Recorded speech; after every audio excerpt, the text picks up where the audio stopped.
Hello students, पढ़ेंगे class 9th 10th maths के बच्चे। 29 अगस्त 2020 एक्सरसाइज 6.3। देखिए 13वां क्वेश्चन समझेंगे आप इसका। त्रिभुज एबीसी की भुजा बीसी पर एक बिंदु डी इस प्रकार है कि कोण एडीसी बराबर कोण बीएसी के बराबर है। तो देखिए ये कोई बीसी आधार है, इस पर एडीसी एक रेखा इस प्रकार खींची गई है कि इस वाले कोण के बराबर ये पूरा कोण है। ठीक है, तो सिद्ध करना है सी ए स्क्वायर बराबर सी बी गुणा सी डी। तो दिया है कोण एडीसी बराबर कोण बीएसी, यानी कि ये वाला कोण और ये वाला कोण आपस में बराबर है। तब उत्पत्ति करेंगे हम त्रिभुज सी डी ए तथा त्रिभुज सी ए बी में। तो कोण एडीसी बराबर कोण बीएसी ये हमें दिया है सवाल में। ठीक है, ये दिया है। कोण एसीडी बराबर कोण एसीडी, दोनों एक से हैं। ये उभयनिष्ठ कोण है, यानी कि पूरे त्रिभुज के लिए भी और इतने त्रिभुज के लिए भी ये वाला जो कोण है ये उभयनिष्ठ है, दोनों के लिए ये कोण आएगा। ठीक है, अब देखिए कोण सीएडी बराबर होगा कोण एबीसी के, चित्र में देख लेना। इसलिए त्रिभुज सीडीए और त्रिभुज सीएबी आपस में सर्वांगसम होंगे। सर्वांगसम होने का प्रतीक है, देखिए शुरू से हम पढ़ाते चले आ रहे हैं कि सर्वांगसम सर्वांगसम। तो यह सर्वांगसम होता क्या है? जिन दो त्रिभुजों की तीनों भुजाएं आपस में बराबर सिद्ध कर दो, या एक भुजा दो कोण बराबर सिद्ध कर दो, या दो कोण एक भुजा बराबर सिद्ध हो जा, या दो भुजा एक कोण बराबर हो जा, या दो कोण आपस में बराबर हो जा, तो वो त्रिभुज सर्वांगसम कहलाते हैं। ठीक है, सर्वांगसम का मतलब सभी तरफ से समान। तब इनों में एक संबंध होगा सी ए बटे सी डी। तो देखिए सी ए बटे सी डी, यानी कि ये वाली भुजा तिरछी और ये पड़ी भुजा आपस में बटे करेंगे। उसके बाद फिर दोबारा से लेंगे बी सी बटे सी ए। ठीक है, सी ए बटे सी डी, आधी भुजा ली है केवल इतनी सी, सी ए बटे सी डी या बी सी बटे ए सी, पूरी भुजा ले ली, ये आ गया। तो सी ए की कैची गुणा करेंगे बराबर, तो बी सी गुणा सी डी, ये आ गया। ठीक है, 14वां क्वेश्चन आप इसका होमवर्क में करेंगे। 14वां क्वेश्चन आप होमवर्क से लेके आएंगे, उतार लेना। 15वां क्वेश्चन देखेंगे, बहुत आसान है। यह है मीनार की ऊंचाई माना x, ये पूछ रहा है, और इसकी छाया जो है ये है 28 मीटर लंबी। इसी प्रकार एक स्तंभ और खड़ा है, 6 मीटर ऊंचाई का एक स्तंभ खड़ा है, उसकी छाया है 4 मीटर। ठीक, तो मीनार की ऊंचाई ज्ञात कीजिए। तो माना मीनार की ऊंचाई x मीटर मान ली हमने। ठीक है, ये रही। समरूप त्रिभुज से बन रहे हैं, समरूप का मतलब समान रूप के, ए बी सी, ये पूरा बड़ा वाला त्रिभुज और ये छोटा वाला त्रिभुज एक से हैं, समान रूप के हैं। तो इसमें क्या संबंध होगा? ए बी बटे डीई, यानी दोनों खड़ी खड़ी भुजाओं का अनुपात बराबर पड़ी पड़ी भुजाओं का अनुपात कर लो। बी सी बटे सीई, ठीक है, ये खड़ी भुजा हो गई, ये खड़ी भुजा हो गई, ये दोनों आपस की पड़ी भुजा हो गई। तो बी सी बटे सीई। तो देखिए ए बी का मान x, डीई का मान 6 और बी सी का मान 28 और इसका मान 4। 4 सत्ते 28 और 6 सत्ते 42। अतः मीनार की ऊंचाई आ गई 42 मीटर। प्रश्नावली समाप्त हो चुकी है। नेक्स्ट प्रश्नावली देखेंगे इसकी 6.4। ये क्षेत्रफलों की प्रश्नावली है। इसमें करना क्या है? त्रिभुज के क्षेत्रफलों की प्रश्नावली है। तो देखिए दिया है त्रिभुज एबीसी का क्षेत्रफल 64 वर्ग सेंटीमीटर और डीईएफ का क्षेत्रफल 121 वर्ग सेंटीमीटर। ई एफ का मान दिया है 15.4 सेंटीमीटर। तो बी सी का मान ज्ञात कीजिए।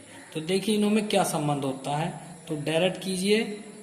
ई एफ बी सी देखिए, तो बी सी बटे ई एफ का वर्ग जो होगा वो होगा एरिया त्रिभुज एबीसी और एरिया त्रिभुज डी ई एफ, एरिया का मतलब है क्षेत्रफल। कहने का मतलब जो भुजाओं में जो अनुपात होता है, शुरू में सूत्र लिखवाए गए थे जब ये त्रिभुज वाला चैप्टर स्टार्ट किया था, तब सूत्र लिखवाए थे। तो त्रिभुज एबीसी का क्षेत्रफल बटे डीएफ का क्षेत्रफल, तो उसी के संगत भुजाओं के अनुपात के वर्ग के बराबर होता है। ठीक है, तो यहां से हम बीसी बटे ईएफ का मान रख दीजिए 15.4। उसी प्रकार एबीसी का क्षेत्रफल है 64 और इसका क्षेत्रफल है 121। साथ में यहां से हमने वर्ग हटा दिया तो इधर जाकर वर्गमूल चढ़ेगा।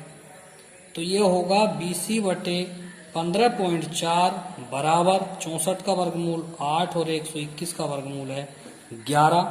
ठीक है, ये होगा तो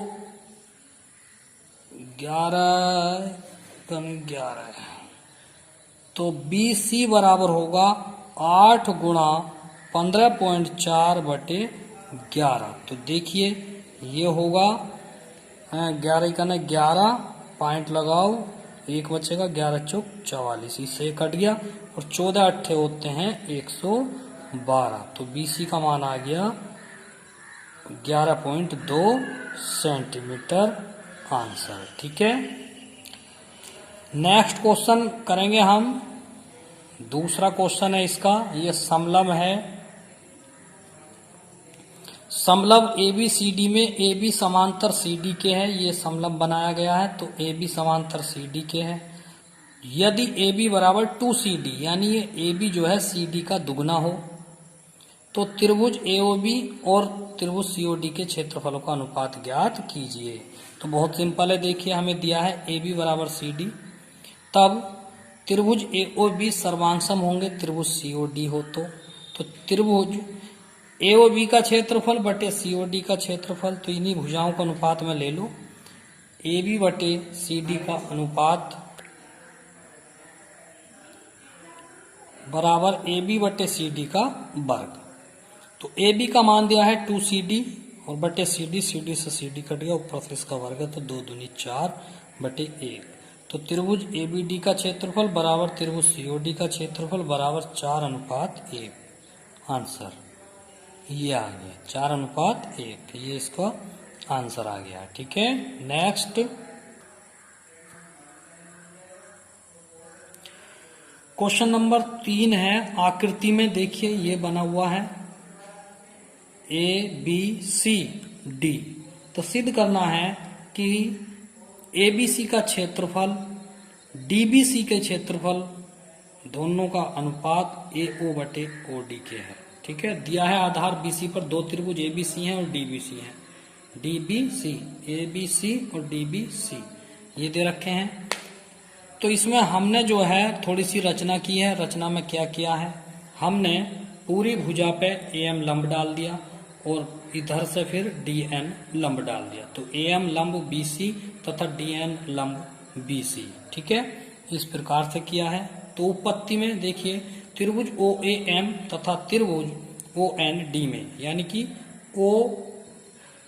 OAM और OND में दोनों में देखेंगे तो देखिए कोण AMO, यानी कि ये वाला कोण इस कोण के बराबर होगा तो DNO 90 अंश का होगा। उसके बाद कोण AOM, ये वाले कोण और ये वाले कोण भी आपस में बराबर होंगे तो OAM और कोण AOM और कोण DON ये आपस में बराबर होंगे क्योंकि ये सम्मुख कोण है। तो इसलिए त्रिभुज AOM और त्रिभुज DON आपस में सर्वांसम होंगे कोण कोण वाले समरूपता से, यानी कि दो कोण आपस में बराबर हो रहे हैं तो ये त्रिभुज दोनों सर्वांसम होंगे। ठीक है, तो इनमें संबंध लग सकता है। क्या संबंध लगेगा इनमें, तो ये वाली भुजा खड़ी AM बटे DN बराबर OA बटे OD। ठीक है, समीकरण 1 मान ली इसको। अब लगाएंगे त्रिभुज ABC का क्षेत्रफल क्या होगा, ABC का क्षेत्रफल 1/2 आधार गुणा ऊंचाई से, तो आधार ये हो गया और ऊंचाई AM हो गई तो BC गुणा AM। ऐसे ही नीचे त्रिभुज DDC का क्षेत्रफल फिर 1/2 आधार गुणा ऊंचाई, अब क्या ऊंचाई ये हो जाएगी इधर। ठीक है, BC गुणा DN हो गई। तो BC से BC 1/2 से 1/2, तो AM बटे DN ये आ गया कटने के बाद। अब समीकरण 1 से मान उठाएंगे, AM बटे DN का मान OA बटे OD है, तो ये आ गया OA बटे OD सिद्ध हो गया। ठीक है, नेक्स्ट क्वेश्चन। दो समरूप त्रिभुज के क्षेत्रफल बराबर हैं, तो सिद्ध करना है कि वे दोनों त्रिभुज सर्वांग सम होंगे। तो बहुत आसान है ये सवाल। इन दोनों त्रिभुजों के क्षेत्रफल आपस में बराबर हैं। तो हम जानते हैं कि क्षेत्रफलों का जो अनुपात होता है वो त्रिभुज की भुजाओं के अनुपात के वर्ग के बराबर होता है। तो देखिए, त्रिभुज ABC का क्षेत्रफल, त्रिभुज DE का क्षेत्रफल, तो AB बटे DE का वर्ग, AC बटे DF का वर्ग, BC बटे EF का वर्ग। परंतु दिया है दोनों के क्षेत्रफल आपस में बराबर हैं, तो ये दोनों से कट गए, तो AB का वर्ग बटे DE का वर्ग बराबर 1 हो जाएगा, यानी AB स्क्वायर बराबर DE स्क्वायर, वर्ग से वर्ग कट गए तो AB बराबर DE। इसी प्रकार ये तीनों भुजाएं आपस में बराबर होंगी। ठीक है, तो आ गया है AB बराबर DE, AC बराबर DF, BC बराबर EF। तो एक त्रिभुज की भुजा दूसरे त्रिभुज की भुजा के बराबर है, यानी कि ये समरूप है, और जब समरूप है तो ये आपस में सर्वांग सम होंगे। ठीक, आज के लिए इतना ही काफी है, बाकी कल कराएंगे। Thank you. और विशेष सूचना यह है, जिनके एडमिशन 28 तारीख तक हो गए हैं उन्हीं को अब ऑनलाइन क्लास पढ़ाई जाएगी, बाकी बच्चों को ऑनलाइन क्लास नहीं पढ़ाई जाएगी। उनका नंबर हम अपने ग्रुप में से डिलीट कर देंगे। अतः सभी बच्चे 28 तारीख तक 29 तारीख तक अपना एडमिशन करा लें।